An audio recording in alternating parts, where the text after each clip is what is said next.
ओम ह्रीं श्रीं आदिनाथाय नमः।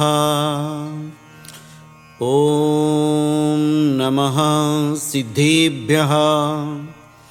ओम नमः सिद्धेभ्यः। ओम नमः सिद्धेभ्यः। श्रोते हो, जय जिनेंद्र। आज आपण मानतुंग आचार्य विरचित भक्तामृत स्तोत्रमधील देवदुंदुभी प्रातिहार्य 32 नंबरचं काव्य ऐकणार आहोत। गंभीरतार रवपूरित दिग्विभाग स्त्रैलोक्यलोक शुभ संगम भूति दक्षः सद्धर्मराज जय घोषण घोषक सन् खेदुंदुभीर्ध्वनति ते यशसप्रवादी।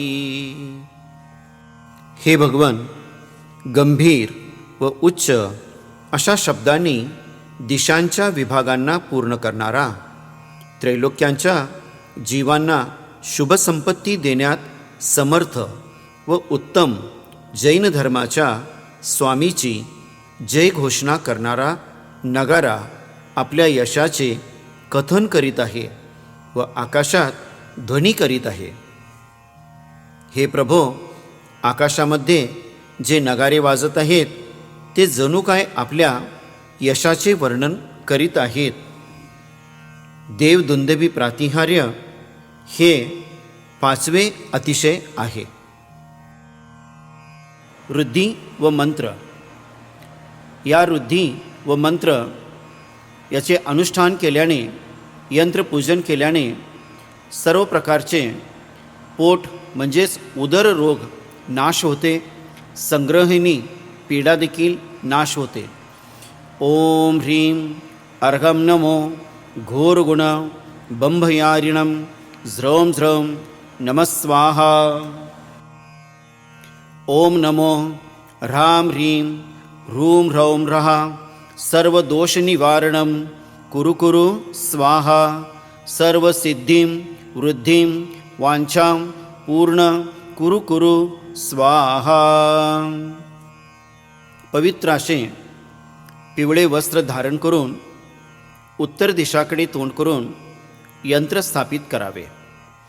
यंत्राच्या समोर कलशाची स्थापना करावी।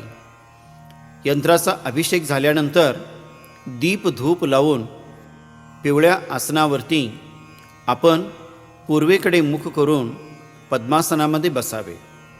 त्याचप्रमाणे रात्रीच्या अंतिम प्रहरामध्ये दीप आणि चंदनाचा धूप देऊन पिवळ्या रंगाची माळा घेऊन 1008 वेळा हे काव्य, रुद्धिजाप्य, मंत्र याची आराधना करावी। याच्यामुळे संग्रहणी संहारक उदररोग पीडा नाश होते। मंत्र आहे ओम ह्रीं दुंदुभी प्रातिहार्य सहिताय श्री आदिनाथ जिनेंद्राय अर्घ्यं निर्वपामिति स्वाहा। श्रोते हो, आज आपण भक्तामृत स्तोत्रमधील 32 नंबरचं काव्य ऐकलेलं आहात। उद्या आपण भक्तामृत स्तोत्रमधील 33 नंबरचं काव्य जे मानतुंग आचार्यांनी लिहिलेलं आहे पुष्पवृष्टी प्रातिहार्य ऐकूया। तोपर्यंत सर्वांना जय जिनेंद्र।